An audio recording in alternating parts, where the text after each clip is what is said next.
धियो यो नः प्रचोदयात्। ये चेतन अचेतन और सुपर चेतन वाङ्मय 22 का नए पुस्तक में पेज नंबर 267 267 पेज पर आज का स्वाध्याय है। सभी बंधु देख लेंगे। शीर्षक है माया अथवा भ्रम की निमित्त अपरिष्कृत मनः चेतना। अमेरिका के कुछ वैज्ञानिकों ने एक परीक्षण के लिए किसी व्यक्ति को ऑपरेशन टेबल पर लिटाया और उसे कुछ मिनटों के लिए सम्मोहित कर सुला दिया। जब वह सम्मोहन अवस्था में सो रहा था तो उसके गले पर एक छुरी चुभाई गई। उससे खून की एक बूंद छलक पड़ी। इसके बाद ही वैज्ञानिक ने उसकी सम्मोहन निद्रा तोड़ दी और जगा दिया। यह सारा प्रयोग कुछ ही मिनटों में हो गया था और जितने समय तक वह व्यक्ति सोया वह तो कुछ ही सेकंड थे। उन कुछ ही सेकंडों में उस व्यक्ति ने एक लंबा सपना देख लिया था। डॉक्टर ड्यूप्रेल ने उस स्वप्न का उल्लेख करते हुए लिखा है कि इन कुछ ही सेकंडों में उस व्यक्ति ने एक आदमी की हत्या कर दी थी। वह महीनों तक लुकता छिपता रहा था। अंततः पुलिस ने उसे गिरफ्तार कर लिया। उस पर हत्या का मुकदमा चला। मुकदमे का फैसला होने में 2-2.5 साल लगे। जज ने उसे मृत्युदंड की सजा सुनाई और उसे जब फांसी के तख्ते पर चढ़ाया गया तभी उसी क्षण नींद खुल गई। वैज्ञानिकों का कहना था कि इस प्रयोग में वह व्यक्ति 5-7 सेकंड ही सोया था और इस अवधि में उसके लिए वर्षों का घटनाक्रम गुजर गया। यह प्रयोग आइंस्टीन के समय सिद्धांत की सत्यता जांचने के लिए किया जा रहा था, जिसके अनुसार समय का कोई स्वतंत्र अस्तित्व ही नहीं है। दो घटनाओं के बीच की दूरी मात्र है जो कुछ भी हो सकती है, परंतु मनुष्य को अपने ज्ञान व अनुभूति के आधार पर ही लंबी अथवा छोटी लगती है। यह समय तो क्या सचमुच समय कुछ भी नहीं है? सुबह से शाम तक और शाम से सुबह तक 24 घंटे होते हैं। इन 24 घंटों में हम कितने ही काम करते हैं। घड़ी अपनी चाल से चलती है। सूर्य अपनी गति से क्षितिज के इस पार से उस पार तक पहुंचता है। सब कुछ तो स्पष्टतः प्रतीत होता है, परंतु आइंस्टीन के अनुसार यह सब एक भ्रम मात्र है। फिर तो सारा संसार ही भ्रम मात्र हो जाएगा। वस्तुतः सारा संसार ही एक भ्रम है। वेदांत दर्शन के अनुसार सारा जगत ही मायामय है। माया अर्थात जो नहीं होने पर भी होता दिखाई दे, जिसका अस्तित्व नहीं है परंतु भाषित होता है। जिसका अस्तित्व नहीं है परंतु भाषित होता है। शंकराचार्य ने इस माया की परिभाषा करते हुए कहा है, माया यया जगत सर्वमिदं प्रसूयते, अर्थात वही माया है जिससे यह सारा जगत उत्पन्न हुआ है। आइंस्टीन से पहले इंद्रिय बुद्धि द्वारा होने वाले अनुभव और प्रत्यक्ष जगत को ही सत्य समझा जाता था। इसके पूर्व के वैज्ञानिकों की मान्यता थी कि आप दौड़ रहे हों अथवा बैठे हों, जाग रहे हों या सोए हुए हों, समय अपनी सीधी बंधी रफ्तार से बराबर आगे बढ़ता है। परंतु आइंस्टीन के सापेक्षता सिद्धांत ने इस मान्यता को छिन्न भिन्न कर दिया और यह सिद्ध हो गया कि समय कुछ घटनाओं का जोड़ भर है। यदि घटनाएं न हो तो समय का कोई अस्तित्व नहीं होता और घटनाएं भी दृष्टा की अनुपस्थिति में अस्तित्वहीन होती है। इस बात को कतिपय उदाहरणों द्वारा आसानी से समझा जा सकता है। समय को मापने का सबसे बड़ा मापदंड घड़ी है। घड़ी में सेकंड का कांटा 12 से चलकर 12 तक पहुंचने पर 1 मिनट होता है। मिनट का कांटा को इतनी दूरी तय कर लेता है तो मान लिया जाता है कि ये घंटा हो गया, और घंटे का कांटा इतनी दूरी तय कर लेने पर आधा दिन आधी रात बता देता है। अर्थात 12 से 12 तक दूसरी बार पहुंचने पर 24 घंटे या दिन पूरा हुआ मान लिया जाता है। आइंस्टीन का कहना था कि घड़ी के कांटे की गति बढ़ा दी जाए तो यही 24 घंटे 36 घंटे में भी बदल सकते हैं, और कम कर दी जाए तो 20 या उससे भी कम, चाहे जितने हो सकते हैं। अर्थात यह बात बेमानी है कि 24 घंटे का होता है अथवा उससे कम या ज़्यादा का। उनके अनुसार घड़ी का यह समय विभाजन पृथ्वी द्वारा सूर्य की एक परिक्रमा पूरी कर लेने वाली घटना को आंकने के लिए किया गया। दूसरे शब्दों में हम कह सकते हैं कि पृथ्वी एक बार सूर्य की परिक्रमा कर लेती है तो 24 घंटे हो जाते हैं, लेकिन चंद्रमा को सूर्य की परिक्रमा करने में इससे भी अधिक समय लगता है, मंगल को उससे भी अधिक और शुक्र को उससे भी अधिक। तो पृथ्वी के 24 घंटों में चंद्रमा, मंगल या शुक्र का एक दिन नहीं होता है, वहाँ इससे अधिक समय में दिन रात होता है। अर्थात वहाँ के लिए दूसरे समय मापदंड निर्धारित करने पड़ेंगे। आइंस्टीन के अनुसार समय इसी प्रकार घटनाओं पर निर्भर करता है। सोए हुए व्यक्ति के लिए बाहरी जगत में भले ही 5 मिनट का समय व्यतीत हुआ हो, परंतु वह जो स्वप्न देख रहा होता है उसमें उन 5 मिनटों के भीतर वर्षों की घटनाएं घटित हो जाती है। तो उसके लिए 5 मिनट बीत गए यह कहना सही होगा, अथवा यह कहना सही होगा कि वर्षों बीत गए?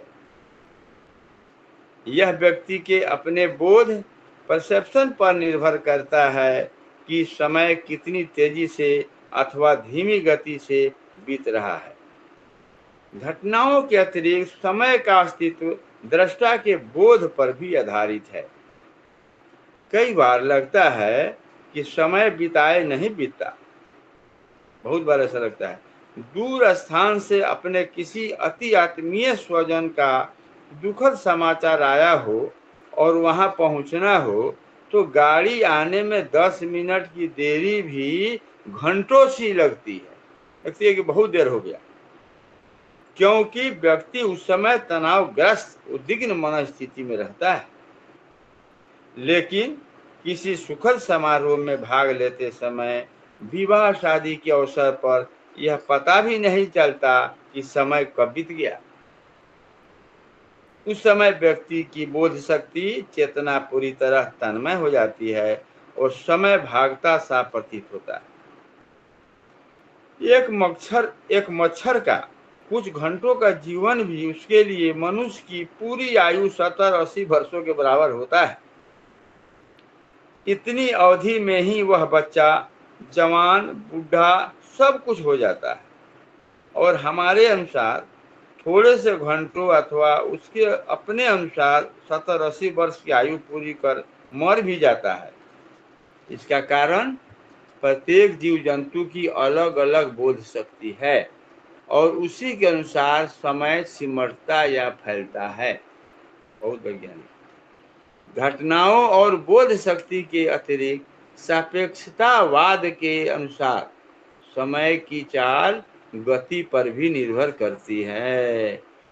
आइंस्टीन ने सन 1904-05 में सापेक्षता का यह सिद्धांत प्रतिपादित किया कि गति का न केवल समय पर वरन जगह पर भी प्रभाव पड़ता है। उनके अनुसार गति जितनी बढ़ेगी, समय की चाल भी उतनी ही घटती जाएगी।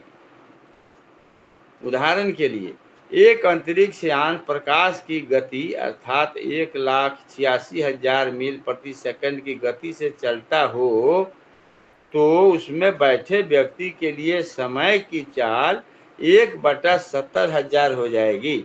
अर्थात प्रकाश की गति से चलने वाले यान में बैठकर कोई व्यक्ति 9 प्रकाश वर्ष दूर 9 वर्ष में प्रकाश 1,86,000 मील प्रति सेकंड के हिसाब से जितनी दूरी तय करता है, तो 9 प्रकाश वर्ष दूर स्थित किसी तारे पर जाए और वहां से तुरंत लौट पड़े तो इस यात्रा में 18 वर्ष लगेंगे। लेकिन यान में बैठे व्यक्ति के लिए यह समय 18 वर्ष का 70,000वां भाग अर्थात 2.25 घंटे ही होगा। वाह! ऐसा भी नहीं है कि पृथ्वी पर भी 2.25 घंटे ही बीतेंगे। पृथ्वी पर तो वह 18 वर्ष ही व्यतीत होंगे। उस व्यक्ति के सगे संबंधी भी 18 वर्ष बूढ़े हो चुकेंगे। जिन बच्चों को वह 12-13 वर्ष का छोड़ गया होगा वे 30-31 वर्ष के हो चुके होंगे।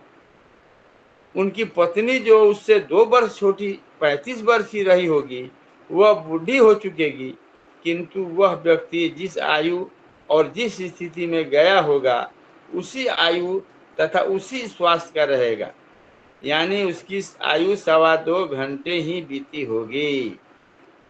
यह भी कहा जा सकता है कि वह अपनी पत्नी से आयु में 16 वर्ष छोटा हो जाएगा। यह बात पढ़ने सुनने में अनहोनी लगती है कि कोई व्यक्ति 18 वर्ष बाहर रहकर आए और जब लौटे तो ऐसे मानो कुछ घंटे ही बाहर रहा हो। उसके चेहरे और शक्ल में भी कोई परिवर्तन न आए। उसे देखकर कोई यह भी न कह पाए कि इस बीच यह 18 वर्ष और बड़ा हो चुका है।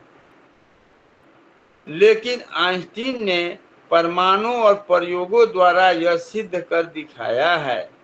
सापेक्षता के इस सिद्धांत को क्लॉक पैराडॉक्स समय का विरोधाभास कहा गया है। यद्यपि अभी कोई ऐसा यान बन नहीं सका है जिसके द्वारा की गई यात्रा से इस सिद्धांत की सच्चाई को अनुभूत किया जा सके। ये सब कल्पना हुई है, परंतु समय विरोधाभास के जो समीकरण आइंस्टीन ने दिए उनके अनुसार अमेरिका के भौतिक शास्त्री जोसेफ हागले और खगोल शास्त्री रिचर्ड कीटिंग ने 1971 में 2 बार प्रयोग किए। उन्होंने अपने साथ 4 परमाणु घड़ियां ली। स्मरणीय है, परमाणु घड़ी सेकंड के खरबवें हिस्से तक का समय सही बता देती है। इन घड़ियों को लेकर उन्होंने सर्वाधिक तीव्र गति से उड़ने वाले यान द्वारा पृथ्वी की 2 बार परिक्रमा लगाई। हाफले और कीटिंग ने भूल चूक से बचने के लिए हर तरह की सावधानी बरती थी।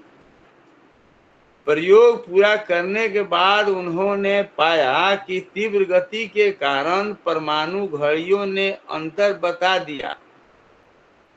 तीव्र गति के कारण वैज्ञानिक ने घोषित किया कि आइंस्टीन का क्लॉक पैराडॉक्स सिद्धांत सही था।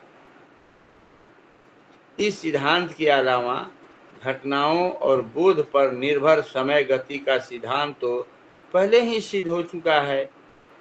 सापेक्षता के ये समस्त सिद्धांत वेदांत की मूल मान्यताओं का समर्थन करते हैं। पहले सिद्धांत के अनुसार यह विश्व और कुछ नहीं, घटनाओं का जोड़ मात्र तथा घटनाएं व्यक्ति की बोध शक्ति, संकल्प चेतना का ही प्रतिफल है। विराट ब्रह्म के संकल्प से, उसकी उपस्थिति मात्र से यह मायामय संसार उत्पन्न हुआ। मनुष्य यदि चाहे तो वह इस माया से मुक्त हो सकता है और सत्य का दर्शन कर सकता है, बशर्ते कि हम पहले से बनी बनाई घटनाओं को वस्तु जगत पर थोपना बंद कर दें। तत्वदर्शियों ने इसी को साक्षी भाव की सिद्धि कहा है। अंतिम सिद्धांत समय विरोधाभास के अनुसार मायावाद की और पुष्टि हो जाती है, जिसमें व्यक्ति को असंग भाव से कर्म करने की प्रेरणा दी गई है। उस स्थिति को प्राप्त हुए बिना अंतिम सत्य का पता लगाया ही नहीं जा सकता, क्योंकि समय का बोध, ऑब्जेक्टिव टाइम, निरंतर भ्रमित स्थिति बनाए रखता है। जैसे पृथ्वी ही सूर्य की परिक्रमा करती है, परंतु दिखाई देता है कि सूर्य पूर्व से पश्चिम की ओर जा रहा है। चलती हुई रेलगाड़ी में से दूर तक देखने पर पेड़, वृक्ष, टीले और पृथ्वी ही दौड़ती दिखाई देती है। उसी प्रकार सीमाबद्ध अस्तित्व में ये सारी भ्रांतियां उत्पन्न होती है। इन सब घटनाओं का साक्षी रहने वाला माया मुक्त अस्तित्व पहचाना जा सके तो वस्तु स्थिति का ज्ञान सहज ही हो सकता है, परंतु इसका यह अर्थ नहीं है कि माया मुक्त हो जाने से व्यक्ति अकर्मण्य निष्क्रिय होकर बैठ जाएगा।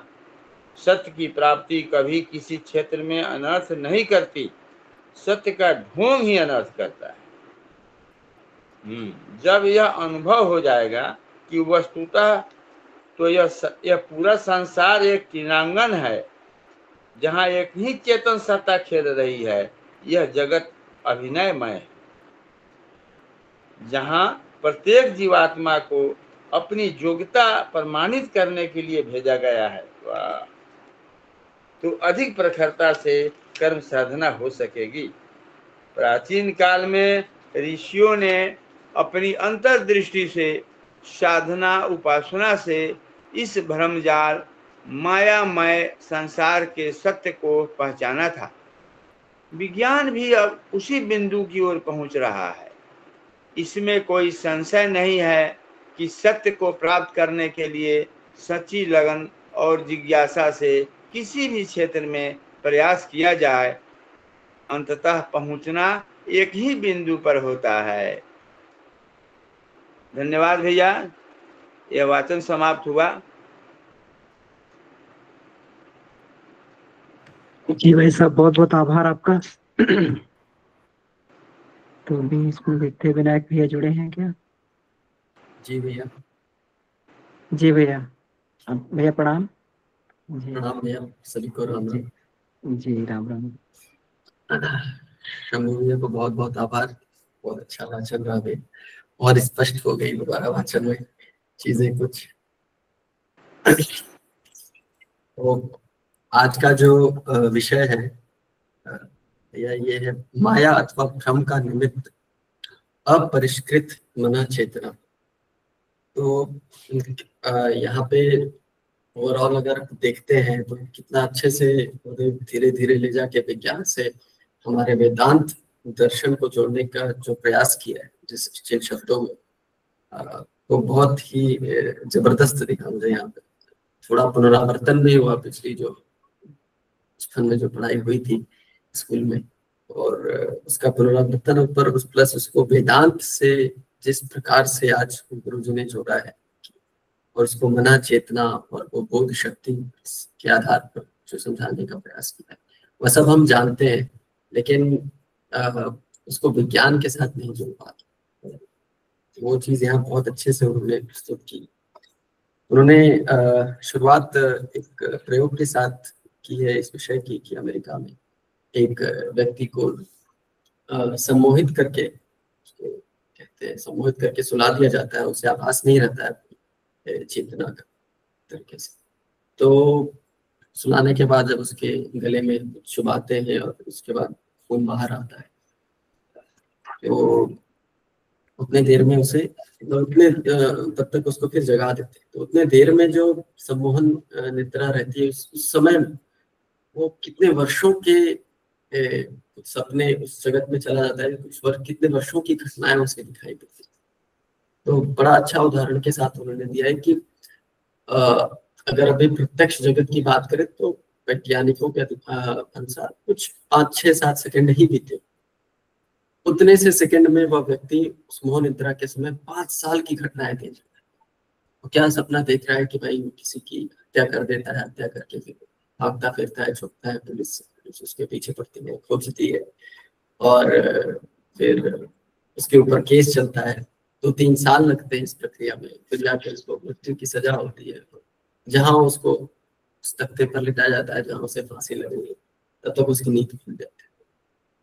तो इस पर कभी विचार नहीं किया गया, लेकिन आदमी देखता है सपना फिर उसे छोड़ देता है। लेकिन अगर इसे विचार करें तो एक तरह से आदमी मतलब कितने करीब जा सकता है उस पर विचार करके, कैसे कैसे फिर आइंस्टाइन के थ्योरी ऑफ रिलेटिविटी जो सापेक्षता सिद्धांत है उससे उन्होंने जोड़ा है। तो इससे बड़ा एक चीज क्लियर हो गया कि समय का कोई मतलब अपना अस्तित्व नहीं है, स्वतंत्र अस्तित्व नहीं है। तो बाहर वैज्ञानिक बैठा है उसके लिए तो 7 सेकंड सो गया था वो व्यक्ति, लेकिन जब वो अपनी सम्मोहन निद्रा में था तो उस निद्रा में उसने कई सालों की, कई वर्षों की घटना देख ली उस क्रम में। तो उससे फिर उन्होंने बताया ये प्रयोग ही किया गया था जो आइंस्टाइन का समय सिद्धांत है उसकी सत्यता जांचने की। तो इससे तो हो गया कि भाई ये समय का कोई अपना अस्तित्व नहीं है।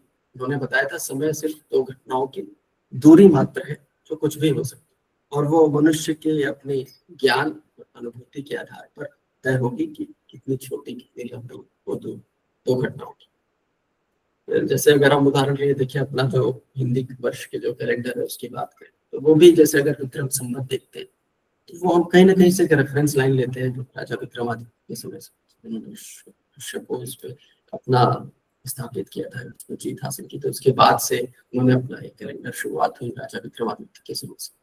तो ये भी देखें तो जो विक्रम संवत है इसका भी आधार क्या है, एक घटना है। क्या घटना? राजा विक्रमादित्य के समय की।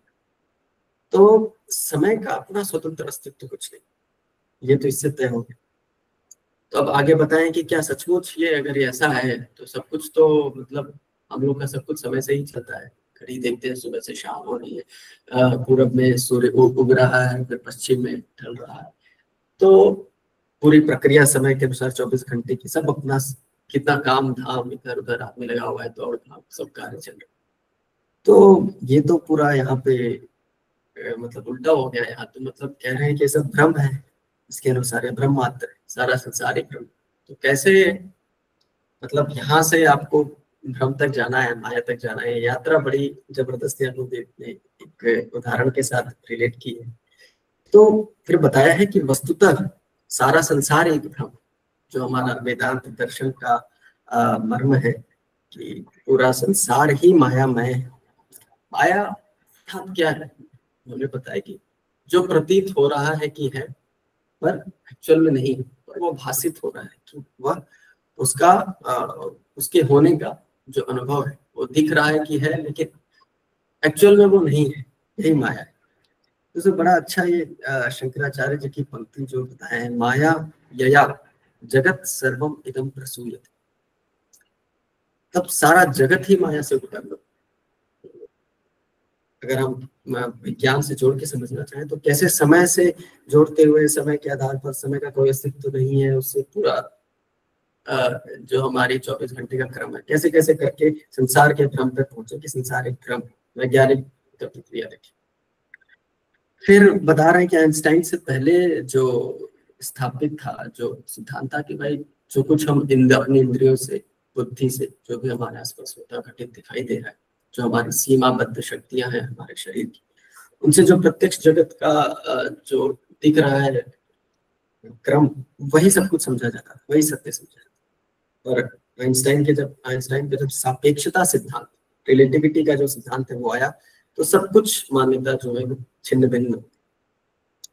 और तो यहाँ पे पहला क्या बताया जिन्हें कि घटनाएं जो है उनके आधार पर समय का अस्तित्व है। अगर घटनाएं ना हो तो समय का कोई अस्तित्व ही नहीं, और घटनाएं भी दृष्टा की अनुपस्थिति में अस्तित्व नहीं हो जाती है। अगर कोई उसे देखने वाला नहीं है, मैं जो इससे समझ रहा हूँ घटना हो रही है, तो अगर उसे कोई देखने वाला नहीं है तो घटनाओं का अस्तित्व नहीं है, और घटनाओं का अस्तित्व नहीं है तो फिर समय का ही कोई अस्तित्व नहीं। तो फिर उसको आगे चल के गुरुदेव ने घड़ी के माध्यम से समझाया है। तो ये एक जैसे घड़ी है कि सुई है, अगर तो बताया है कि हमने घड़ी का बेसिकली निर्धारण क्यों किया, घड़ी की खोज क्यों, क्योंकि जब पृथ्वी जो है सूर्य का चक्कर लगा रही है, तो पृथ्वी अपने धुरी पे जो घूम रही है, सुबह से रात हो रही, तो अपने धुरी पे जो पूरा एक रोटेशन कंप्लीट करने के लिए उसे 24 घंटे लगे।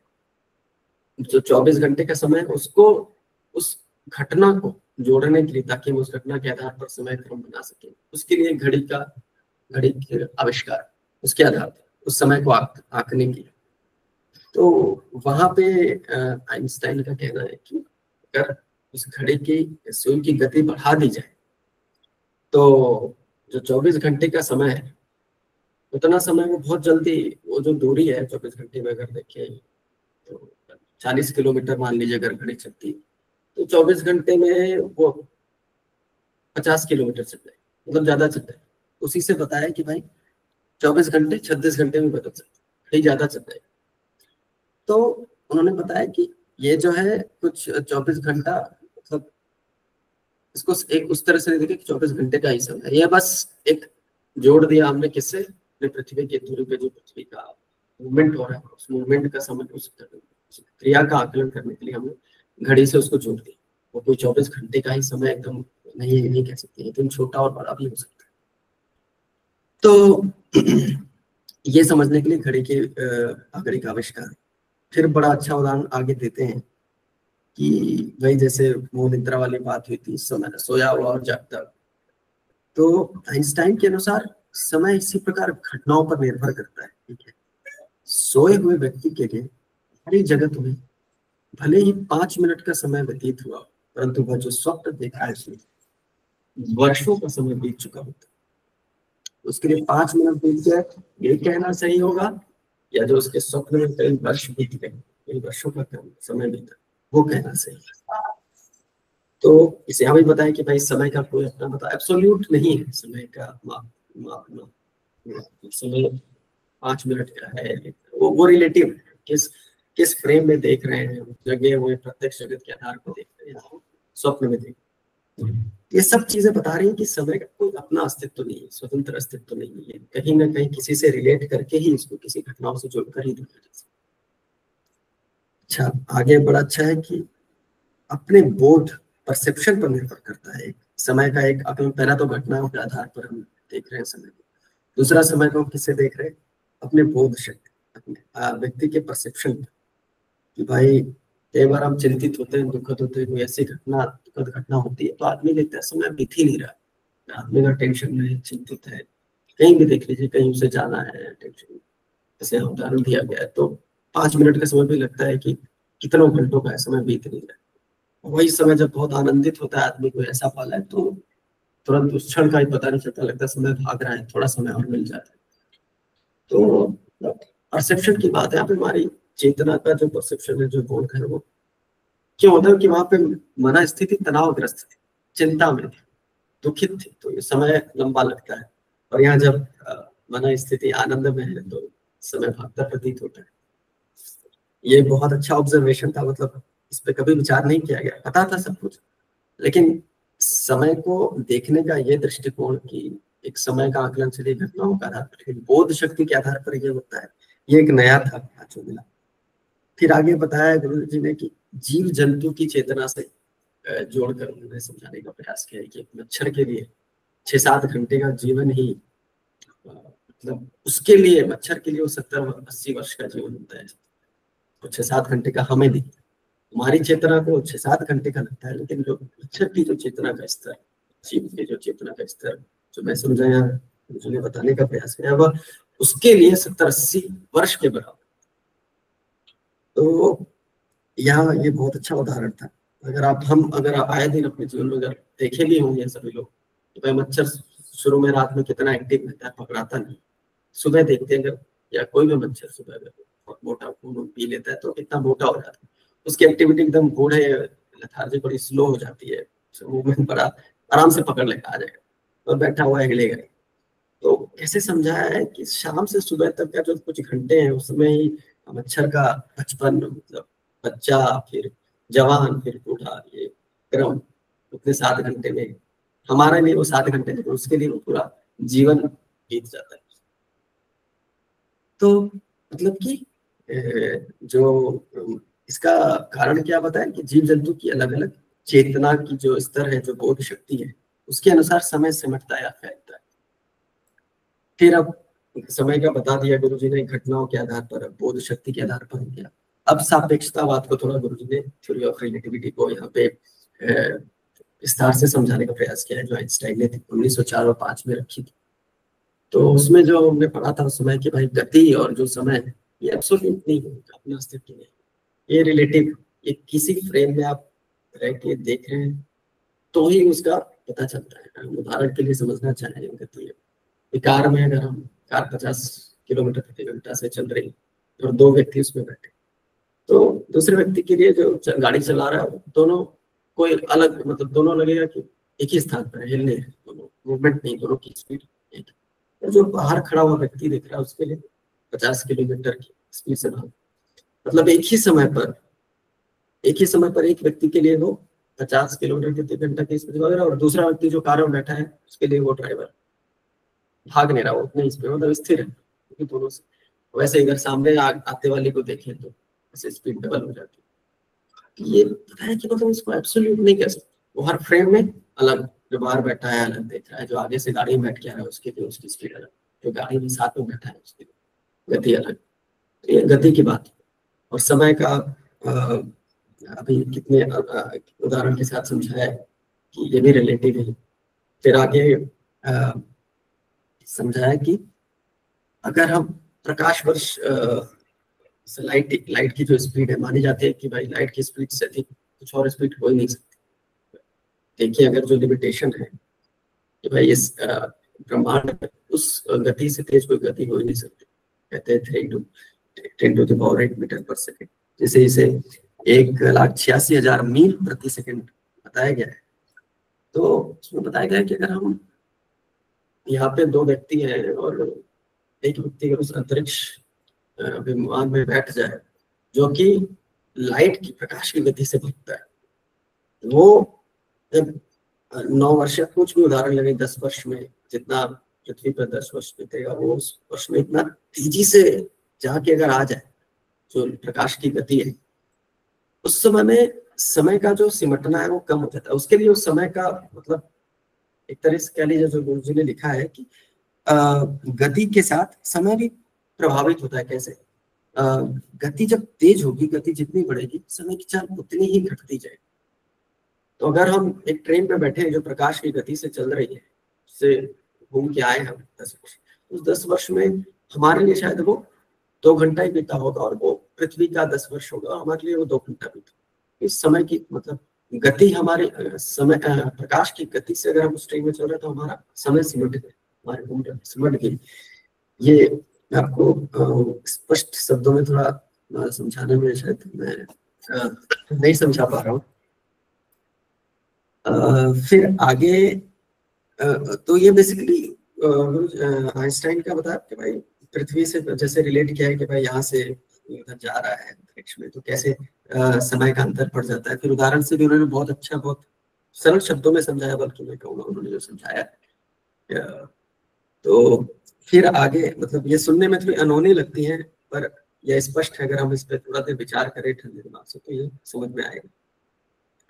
फिर इसी चीज को उन्होंने बताया है कि सिद्धांत को मतलब प्रैक्टिकल करने के लिए हमारे 2 वैज्ञानिक थे अमेरिका के, जोसेफ हागले और खगोल शास्त्री रिचर्ड बर्ड। उन्होंने इसका प्रयोग करने के लिए जो परमाणु घड़ी होती है, उच्चार घड़ी को लेके 2 बार उन्होंने पूरा पृथ्वी का चक्कर लगाया, खूब जितनी तीव्र गति पॉसिबल हो सकती थी उस गति से। तो उन्होंने पाया कि घड़ियों में अंतर था, जो 4 परमाणु घड़ी है और जो घड़ियां हैं उनमें अंतर पाया गया। जो उसकी गति बढ़ा दे रहे तो समय कम हो जा रहा है। तो नॉर्मल उन्होंने देखा, अगर मान लीजिए 5 घंटा एक्चुअल बीता हो तो वहां कुछ सेकंड ही बीते थे उसकी तीव्र गति से अगर चले तो जो घड़ी परमाणु घड़ी चले। तो इस सिद्धांत के अलावा घटनाओं और बोध पर बात हो गई हमारी। समय का सिद्धांत तो पहले ही सिद्ध हो चुका है। सापेक्षता का ये जो सिद्धांत अभी बताया वो हमारी वेदांत की मूल मान्यताओं का समर्थन करता है। यहाँ पे मेरा एक प्रश्न था कि पहले सिद्धांत के अनुसार यह विश्व और कुछ नई घटनाओं का जोड़ मात्र है। ठीक है, ये समाज, ये जो विश्व है, ये जो संसार है, ये कुछ नहीं है, बस घटनाओं का जोड़ मात्र है, ये तो हम समझ गए। तथा घटनाएं व्यक्ति की बोध शक्ति, संकल्प, चेतना का ही प्रतिफल। जो घटनाएं हो रही हैं वो हर व्यक्ति की जो चेतना का स्तर है, जो बोध शक्ति है, इसका प्रतिफल है। ये मैं थोड़ा यहाँ, ये मेरा प्रश्न था, इससे क्या कहना चाह रहे हैं। जो मच्छर का उदाहरण गुरुजी ने दिया है उसका जीवन हो, तो उससे जोड़ करके मैं ये नहीं समझ पा रहा हूँ कि घटनाएं कैसे प्रतिफल है। आगे चलते हैं। मनुष्य यदि चाहे तो वह इस माया से मुक्त हो सकता है, तो बशर्ते कि हम बनी बनाई घटनाओं को वस्तु जगत पर थोपना बंद करें। तो इससे जो मैं समझ पा रहा हूँ, कुछ हो तो इस पे आप अपना बात रखिएगा। मैं जो समझ पा रहा हूँ कि भाई हम जो भी कुछ हो रहा है हमारे जगत में, आसपास जो घटित हो रहा है हमारे जीवन, हम उसे प्रत्यक्ष जो देख रहे हैं उसी पे थोपते हैं। अरे इसके कारण हुआ है, अरे उसके कारण हुआ है, ये कारण हुआ था, फलाने के कारण मेरे साथ ऐसा होगा, या मैं ऐसा करता हूँ। मतलब उसे हम वस्तु जगत देख रहे हैं, लेकिन उसको अगर हम साक्षी भाव के स्तर से देखें कि भाई मैं किसी से जुड़ा ही नहीं हूँ, जैसे असंग भाव जो आगे उन्होंने लिखा है, असंग भाव से मतलब जो कर्मयोग का सिद्धांत है कि आप किसी भी कार्य को करें उसमें लिप्त ना हो, उससे हट के देखने का जो सिद्धांत है, मतलब कि कार्य मैं नहीं कर रहा हूँ, ये करता कोई और है। तो जैसे एक उदाहरण मुझे ध्यान आ रहा है कि एक उपन्यास थी न भूतो न भविष्यति, उसमें विवेकानंद की जीवनी लिखी हुई है।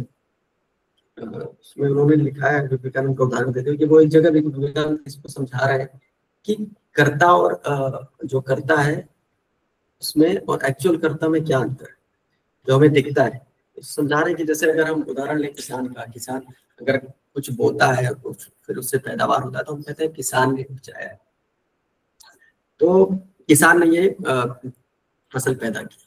लेकिन हम उससे अगर एक्चुअल देखें हटके कि क्या है कि अगर भगवान वर्षा नहीं करते समय पे और भगवान मिट्टी उपजाऊ नहीं बनाते या वर्षा समय पे नहीं करते तो क्या वो फसल हो पाती? तो उस कर्ता में भी अकर्मण्य का भाव देखना, विवेकानंद बहुत अच्छे से समझाते हैं कि उस कर्ता में भी कि मैं बीज बो रहा हूँ, लेकिन ये हरि की इच्छा है कि ये बीज उगेगा कि नहीं, बरसात होगी तो ही होगा, तो एक्चुअल कर्ता तो कोई और है। वो भाव जो है मैं समझ पा रहा हूँ, ये असंग भाव से कर्म करने की प्रेरणा मतलब यही है कि कर्म कर्ता का भाव नहीं होना, कर्म करके भी अकर्मण्यता का भाव। तो इसको आगे समझाया भी है। इसका मतलब ये नहीं कि हम निष्क्रिय होकर बैठ जाए, निष्क्रिय होकर नहीं बैठना है, क्योंकि ऐसे व्यक्ति अगर निष्क्रिय होकर बैठ जाए जो एक तरह से हम कहें कि जो कर्म योग का सिद्धांत फॉलो करते हैं, वो मतलब छोड़ के अगर बैठ जाए तो फिर संसार में काम व्यक्ति जो काम करने वाले व्यक्ति रह जाएंगे तो धर्मी रह जाएंगे, पूरा संसार ही वैसा हो। तो हमें छोड़ के भागना नहीं है। तो एक तरीके से बात हो रही है, हम जो मन के वैराग्य की बात हो रही है कि मन को उस स्तर से माया मुक्त रखा जा सके और वस्तु स्थिति का ज्ञान फिर सहज ही हो सकता है। और इसका अर्थ यह नहीं कि व्यक्ति अकर्मण्य निष्क्रिय होकर बैठ जाए। सत्य की प्राप्ति कभी किसी क्षेत्र में अनर्थ नहीं करती, सत्य का ढोंग ही अनर्थ करता है। यह सब तो अच्छे से जानते हैं कि किस प्रकार से क्या कहना चाह रहे हैं। जब यह अनुभव हो जाएगा तो वस्तुतः पूरा संसार एक क्रीडांगन है जहाँ एक ही चेतन सत्ता खेल रही है। कई बार शेक्सपियर की भी लोग बताते हैं जो कि भाई स्टेज है जहाँ पे सब लोग अपनी एक्टिंग करने तरीके से, वही चीज हमारे वेदांत में भी है लिखी है कि संसार एक हमें कुछ न कुछ किसी को कोई रोल खेलने के लिए एक स्टेज दिया गया है, तो उसको ये रोल प्ले करना। तो हर समय अगर मतलब देखे आदमी तो एक रिलेटिव दुनिया ही चल रही है, कोई एब्सोल्यूट नहीं है। और जो एब्सोल्यूट है फिर वहां से वो एकदम एब्सोल्यूट है, जो प्योर है, जो आज तक, तो वहां पे एक ठहराव है, वहां एक स्थिरता है। और वो अगर ज्ञान हो गया तो फिर बचता ही नहीं है जागरूक, जो साक्षात अपने अंदर ही है। और इस चीज को पहले बता रहे हैं कि प्राचीन काल में हमारे ऋषि जो थे अंतर्दृष्टि से साधना उपासना की पद्धति से इस माया में संसार के परे जाते थे और सत्य का ज्ञान करते थे। विज्ञान भी अब उसी बिंदु की ओर पहुंच रहा है। तो यह मैं इतनी बात रखना चाहूंगा इसमें 2 प्रश्न भी थे मेरे, सब लोग बात रख लेंगे फिर मैं हम बहुत बहुत आभार भैया। तो गुरुदेव की कुछ ऐसी व्यवस्था रहती है कि ये चैप्टर जो है हर एक चैप्टर एक सटीक पात्र के पास पहुंच जाता है।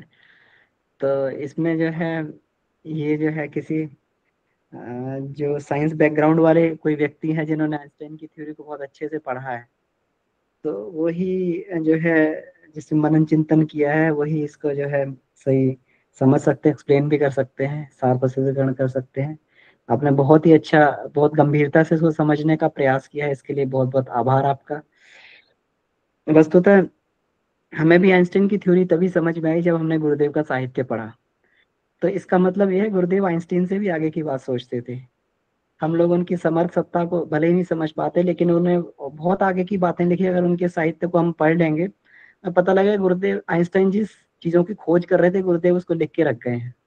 और कभी जब ये तथ्य उभरेंगे तो हमें समझ में आएगा कि गुरुदेव कितनी बड़ी उस वैज्ञानिक पराकाष्ठा पर भी पहुंच गए थे वो। तो ठीक है भैया, तो इसके बारे में हम लोग चर्चा करेंगे। अच्छा, पहले प्रश्न ले लेते हैं। तो प्रश्न कौन कौन से हैं आपके जो है, तो एक बार फिर चिंतन करते हैं इस पे। जी भैया, एक बार प्रश्न बोल देंगे तो हम लोग एक एक करके उसको लेते हैं।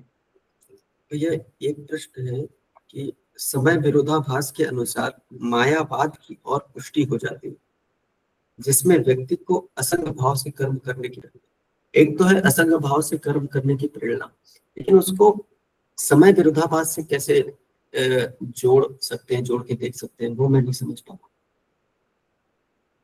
एक ये प्रश्न था। और दूसरा था घटनाएं जो है व्यक्ति की को देखते हैं भैया, एक एक करके देखते हैं भैया, जी है ना। जी, जी। तो यहाँ पर इन्होंने जो गुरुदेव ने यहाँ बताया है कि समय का विरोधाभास है ना। तो समय के विरोधाभास के अनुसार एक बार फिर बोल देंगे जरा, तो मैं उस लाइन को वो कर रहा हूँ यहाँ पर। जी भैया, ये है समय विरोधाभास के अनुसार मायावाद की और पुष्टि हो जाती है, जिसमें ठीक है। व्यक्ति को असंग भाव से कर्म करने की प्रेरणा दी गई। हाँ, तो इसमें हम लोग इस तरीके से इसको देख सकते हैं कि समय का विरोधाभास तो हम लोग को सबको समझ में आता है, क्योंकि समय कुछ नहीं है। ये अलग अलग तरीकों से गुरुदेव ने बताया कि ये घटनाओं के बीच की दूरी है। तो जैसे जैसे हम घटनाओं के बीच की दूरी को जल्दी तय कर लेंगे तो समय कम हो जाएगा, है ना।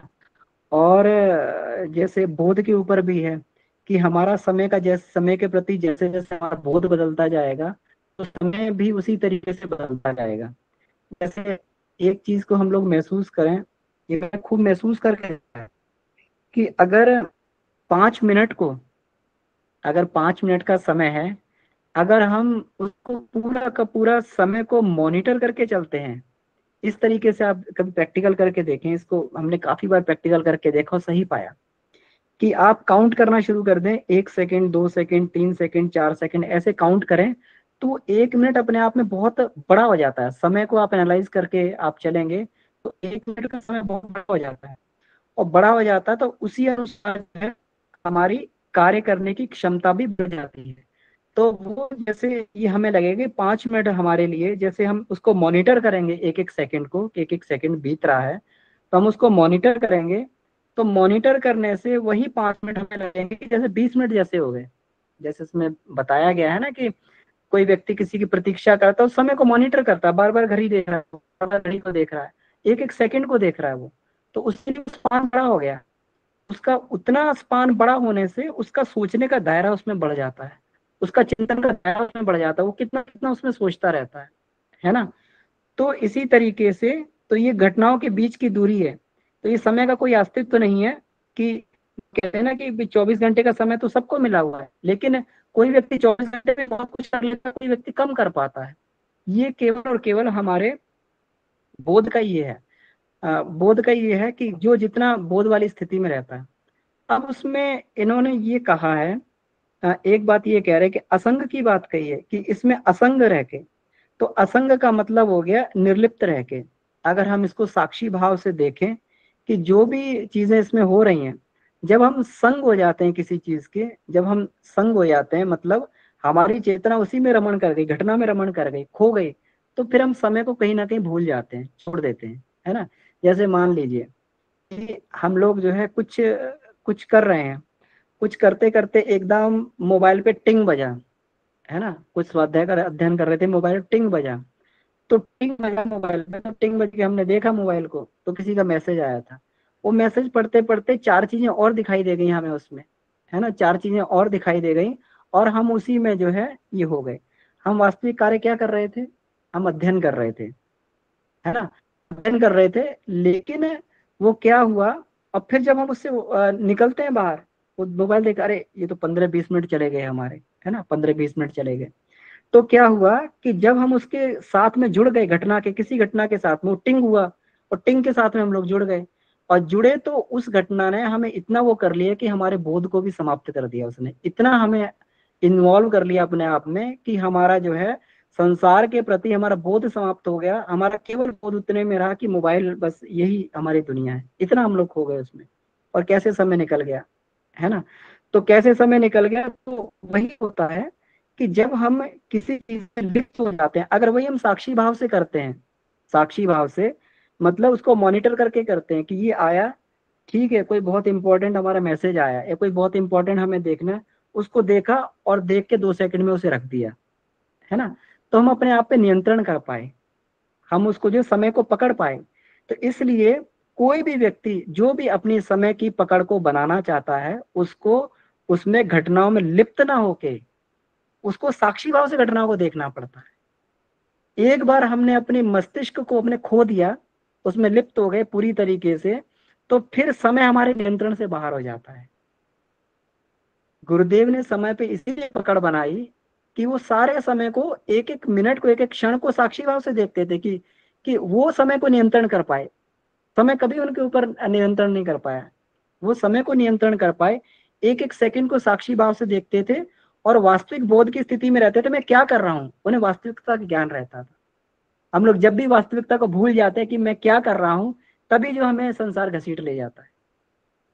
तो इसी को इसीलिए बोला गया असंग रहते हुए, असंग रहेंगे, हम कोई काम कर लें, मोबाइल फोन है तो वो मैसेज देखना है तो देख लें, लेकिन असंग रहें, साक्षी भाव से देखें कि हमें मैसेज ही देखना है ना, और मैसेज के साथ में हम चार चीजें और देखने लगते हैं। ऐसे एक उदाहरण आता है।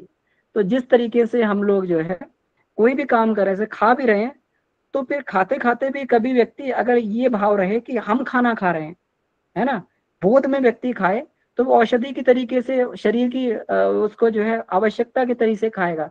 अगर व्यक्ति खाते खाते अपना अस्तित्व को भूल जाए, तो फिर खाना उसको खाने लगता है, फिर व्यक्ति स्वाद में जो है वो करके, और स्वाद में खाते खाते खाते खाते उसे पता ही लगता है कि पेट कब का भर गया है, और स्वाद के वशीभूत होकर वो खा जाता है ना। तो इसलिए असंग रहने की माया तभी व्यक्ति पे आधिपत्य स्थापित करती है जब तक उसके अंदर सकाम भाव रहता है।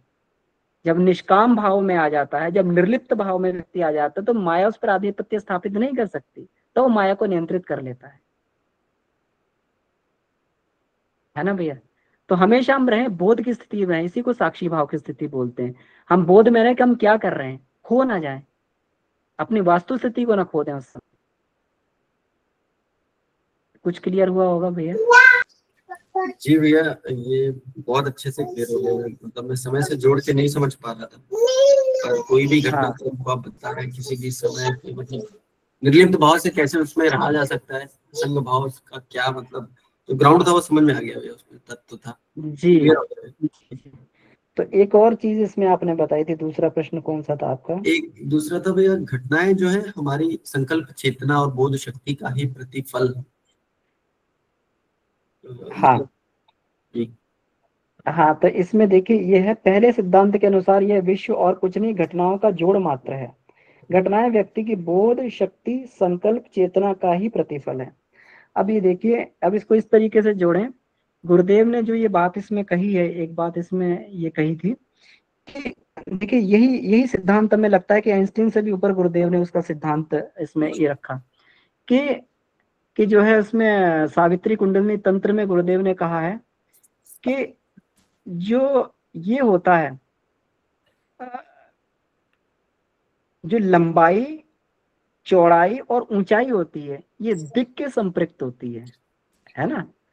हमारा जो स्पेस होती है, लंबाई चौड़ाई ऊंचाई जो 3D होती है, 3 डायमेंशंस होती है, ये दिशा के संपृक्त है। जिस दिशा में आप जितना बढ़ते आएंगे उतनी लंबाई चौड़ाई ऊंचाई बढ़ती जाएगी। और घटता अगर घटेगी दिशा तो वो जो अगर उल्टा लौटेंगे तो ये लंबाई चौड़ाई ऊंचाई घटती जाएगी। ये दिक् के संपृक्त है। तो फिर गुरुदेव ने कहा बहुत महत्वपूर्ण बात है और बहुत हमें उससे गहनता से समझना चाहिए। तो समय किसके संपृक्त है? समय प्राण के संपृक्त है ना। जो व्यक्ति जितना प्राण संपन्न होगा, जो व्यक्ति जितना प्राण संपन्न होगा, वो उतनी घटनाओं को अपने जीवन में पैदा कर सकता है, नियंत्रित कर सकता है ना। तो जो व्यक्ति जितना प्राण संपन्न होगा, तो इसमें जो जो बोध शक्ति, इसमें जो कहा गया है ना, व्यक्ति की बोध शक्ति, संकल्प, चेतना, तो ये सारी की सारी जो है संकल्प हो गया, विचार हो गया, ये पूरी की पूरी शक्ति जो है प्राण का ही प्रतिफल है। जो व्यक्ति प्राण पे नियंत्रित कर लेता है, उसकी चेतना उतनी ही परिष्कृत होने के बाद में वो उतनी घटनाओं को अपना जो है नियंत्रित स्थापित कर सकता है। व्यक्ति कहता है, गुरुदेव कहते थे ना कि मैंने जो है समय का नन्ना भी क्षण व्यर्थ नहीं किया, इसीलिए उस नन्हे से क्षण में भी वे एक घटना को जो है एक अंजाम दे देते थे। हम लोग कहते हैं कि गुरुदेव जो है वो निष्क्रिय कभी नहीं रहते थे, उनका माइंड जो है इतना शार्प काम करता था, ऐसे थोड़ी उन्होंने लिख दी। एक एक क्षण अपना पूरा का पूरा कनेक्टेड रहते थे, हमेशा एक एक क्षण का इस्तेमाल करते थे। उनकी चेतना इस तरह की थी। तो इसलिए उन्होंने क्या किया कि उन्होंने अपनी क्षमता को इतना बढ़ा लिया, अपनी बोध शक्ति को उन्होंने इतना बढ़ा लिया कि ये कहा है ना कि ये जो है घटनाओं का जोड़, इस सिद्धांत के अनुसार ये जो विश्व और कुछ नहीं, घटनाओं का जोड़ है। तो घटनाओं का जोड़ है ही कि जिस व्यक्ति के जीवन में जितनी घटनाएं घट रही हैं तो उसके लिए समय उतना ही हो गया, और जिस व्यक्ति के जीवन में घटनाएं ज्यादा घट गई तो उसके लिए समय उतना बड़ा हो गया। गुरुदेव ने अपने 80 वर्ष को खींच 800 साल कैसे बना दिया? क्योंकि वो उतनी घटनाओं को अपने जीवन में संपन्न कर पाए। तो जितनी घटनाएं आप ज्यादा कवर कर लेंगे उतनी जो है, कहते हैं ना समय की दूरी है, तो जितनी तेजी से आपने घटना को कवर कर लिया उतना ही समय जो है उसमें कम लगा, समय उतना ही छोटा होता चला जाएगा। वो जो काम कोई व्यक्ति 10 घंटे में कर रहा है वो 1 घंटे में कर लेगा। और ये होता तभी है जब व्यक्ति के अंदर प्राण बल की अधिकता होती है, मस्तिष्कीय क्षमताएं बढ़ जाती है, तो उसके लिए समय भी रबड़ की तरह खींचे जाता है। तो इसमें भैया यही समझाने का इसमें ये प्रयास किया गया है कि जितना बोध, संकल्प, चेतना जो है ये हमारी बढ़ती जाएगी, उतनी घटनाओं को जो है हम अपने नियंत्रण में कर पाएंगे। और जिसके नियंत्रण में घटनाएं होगी, समय उसके नियंत्रण में हो जाएगा। जी जी भैया, ठीक हो गया, समझ गया। जी भैया, बहुत बहुत आभार रहता। जी भैया, धन्यवाद। राजेश भैया का हैंड रेस था, कुछ कहना चाह रहे थे भैया आप? अमन भैया प्रणाम। जी भैया बहुत प्रणाम। ही अच्छा चल रहा है ये चैप्टर, और विनायक भैया ने बहुत बढ़िया इसको सार प्रस्तुतिकरण किया है। भैया यहाँ पर श्रीमद् भागवत गीता में श्री भगवान का एक 7वें अध्याय का 14वां श्लोक है, जिसमें उन्होंने माया के विषय में कुछ बात कही है। उन्होंने कहा है कि देवी ह्योषा गुणमयी मम माया दुरत्यता मामेव ये प्रपद्यन्ते माया मेता तरन्ति ते। कहते हैं कि क्योंकि यह गुणमयी देवी माया दुरत्य है, अर्थात इसे पार पाना बहुत कठिन है। जो केवल मेरे ही शरण होते हैं वही इस माया से तर जाते हैं। तो ये एक श्लोक उन्होंने 7वें अध्याय में कहा है, और 18वें अध्याय का 61वां श्लोक भी उन्होंने बताया है कि ईश्वरः सर्वभूतानां हृदयेशे अर्जुन तिष्ठति भ्रामस्य सर्वभूतानि यंत्ररूढ़ानि मायया। हे अर्जुन, ईश्वर संपूर्ण प्राणियों के हृदय में रहता है और अपनी माया से शरीर रूपी यंत्र पर आरूढ़ हुए संपूर्ण प्राणियों को उनके गुण और स्वभाव के अनुसार भ्रमण कराता है। तो ये जो हमारी जो अज्ञानता है भैया, जिसको हम यथार्थ मानते हैं संसार को, उसमें ये तो मतलब हमारे बस में तो इस हिसाब से कुछ है ही नहीं। ईश्वर जिस व्यक्ति के सब कुछ तो अगर वही हृदय में बैठ के डायरेक्शन दे रहे हैं और हमें भ्रम हो रहा है, जो जिस प्रकार का सारा जीवन भ्रम में गुजर जाता है, तो इसको कैसे पार पाया जाए? मतलब ये कोई सामान्य काम नहीं है भैया। और लगभग मुझे तो लगता है कि जड़ चेतन जितने भी प्राणी इस धरती पर ईश्वर ने भेजे, और जब से भेजे और आगे पता नहीं कब तक, तो हम सब भ्रम में ही जी रहे हैं और जीते रहेंगे आगे। तो ये तो बड़ा दुर्लभ और बड़ा कठिन है माया से पार पाना। यहाँ तो जिस प्रकार से भगवान भी कह रहे हैं, और गुरुदेव ने तो इसको बिल्कुल कह ही दिया है। आइंस्टाइन ने भी जैसे बताया है कि ये कल से चैप्टर चल रहा है, तो एक ही प्रश्न बार बार है भैया कि हम लोग को ऐसा क्या उपाय, ये देखिए, ये सारी प्रक्रियाएं जो आध्यात्मिक हैं, इसके बावजूद भी तो भैया नहीं निकल पाता इंसान। कोई कोई तो गुरुदेव या बाबूजी के स्तर पे बहुत ही कम लोग ही हैं, बहुत ही कम है सफलता का इसमें ये। तो इस पर अमन भैया आपसे कुछ एक मार्गदर्शन मिलता है या अभी इस विषय पे? जी भैया। जी भैया, तो देखिए इसका समाधान जो है, ये बिल्कुल आपने सही कहा। ये बात सामान्य व्यक्ति के लिए है। सामान्य व्यक्ति के लिए जो प्रकृति के अधीन होकर काम करता है ना। तो ये सामान्य व्यक्ति के लिए है कि जो बोध की अवस्था में नहीं रहता है ना। अब देखिए इसमें गोस्वामी तुलसीदास जी ने इनके समाधान 2 चौपाई में बताए हैं, उनको देखते हैं। इसमें ये कहा है कि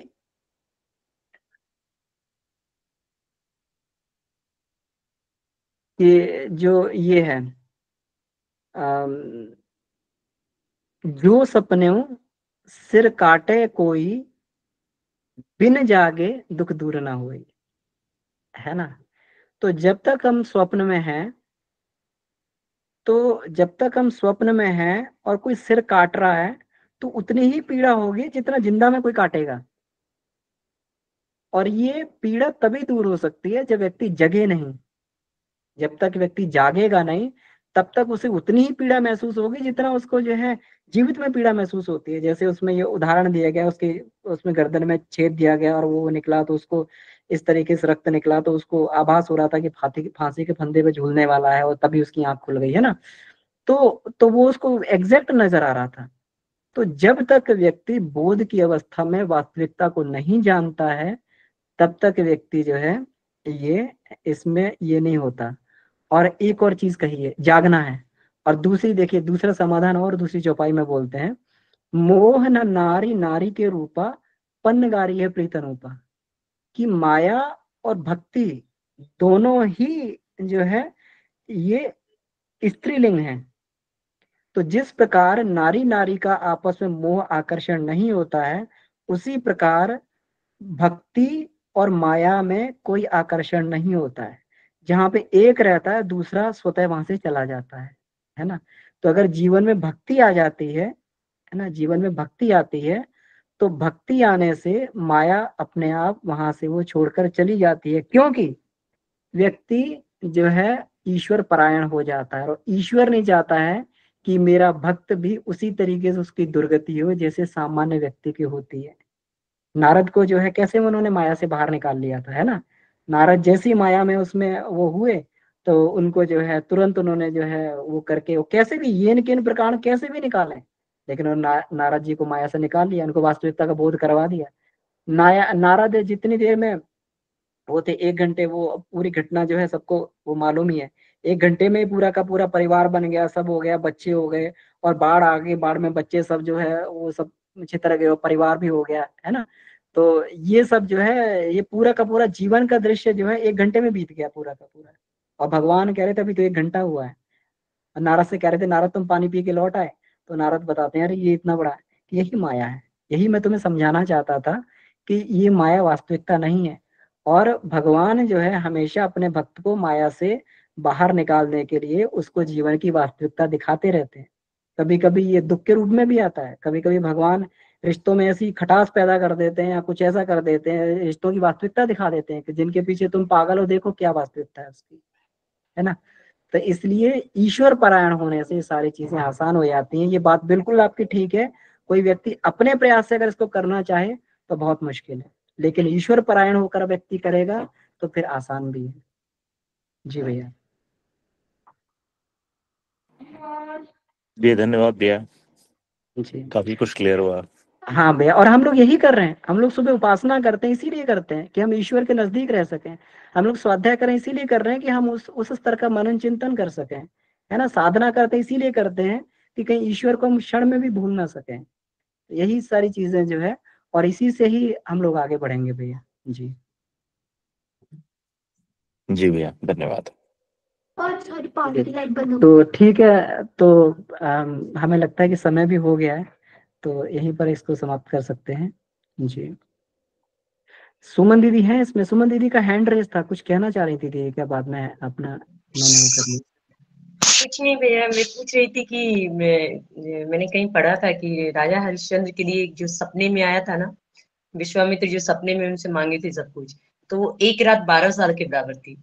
और फिर दूसरी जगह हम पढ़ते हैं कि सबरी जो निष्काम भाव से ऋषि पद गुहारती है राम की प्रतीक्षा में, तो उसके लिए क्या समय बहुत भारी नहीं लग रहा था? जैसे ये तो सही है कि जब हम किसी का वेट करते हैं तो एक एक पल लगता है कि कब होगा, या कुछ गाड़ी का वेट करते हैं तो लगता है एक एक पल की कब होगा, 1 मिनट। तो वहां पे क्या समर्पण था सबरी के पास, और राजा हरिश्चंद्र के पास क्या था जो एक रात को 12 साल, मतलब थोड़ा मुझे क्लियर नहीं हो रहा था, इसीलिए मैं हैंड रेज की थी। क्लैरिटी थोड़ा दे दीजिए, धन्यवाद। हाँ, शबरी जो भक्ति में डूबी हुई थी दीदी, है ना। उसको इतना आनंद प्रभु से मिलन की, उसे मालूम था कि प्रभु मिलेंगे, है ना। तो मिलने में ही उसको जो है उस प्रतीक्षा के क्षणों में इतना आनंद था कि वो कितना जो है उस आनंद को जो बार बार महसूस कर रही थी कि प्रभु मिलेंगे तो कैसा होगा, प्रभु मिलेंगे तो कैसा होगा। वो इसी आनंद में जो उसका समय बीत रहा था, तो इसलिए उसको समय का आभास भी नहीं रहा, है ना। तो ये वाली बात है। और बाकी तो जो है ये, अब वो स्वप्न वाली बात तो अब मुझे उतना ज्ञात नहीं है इसमें कैसे क्या था। तो स्वप्न थी कि रियलिटी थी, क्योंकि वास्तव में हरिश्चंद्र जी को उसके लिए ये कहा जाता है कि सही में ही उन्हें वो सब चीजों का जो है वो हुआ था, है ना। सत्य की जो उन्होंने परीक्षा दी थी विश्वामित्र जी ने। तो अगर ये हुई भी होगी तो फिर ऐसा ही हुआ होगा, सपने जैसी कोई बात रही होगी। जिस तरीके से सपना होता है, 12 साल बीत जाते हैं, तो 12 साल तो बहुत अधिक है। ये तो क्षणों में भी 12 सालों को देखा जा सकता है, एक रात तो बहुत बड़ी बात है जी।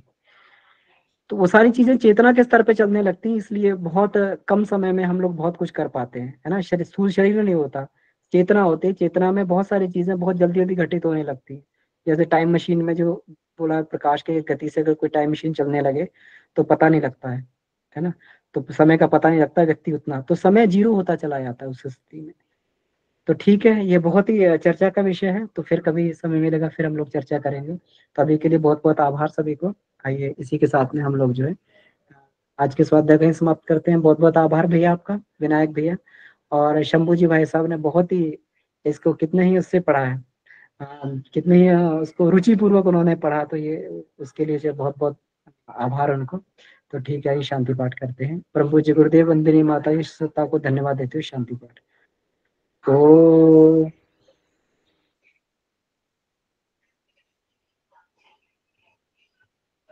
शांति शांति शांति। ये समाप्त। सभी को प्रणाम, धन्यवाद।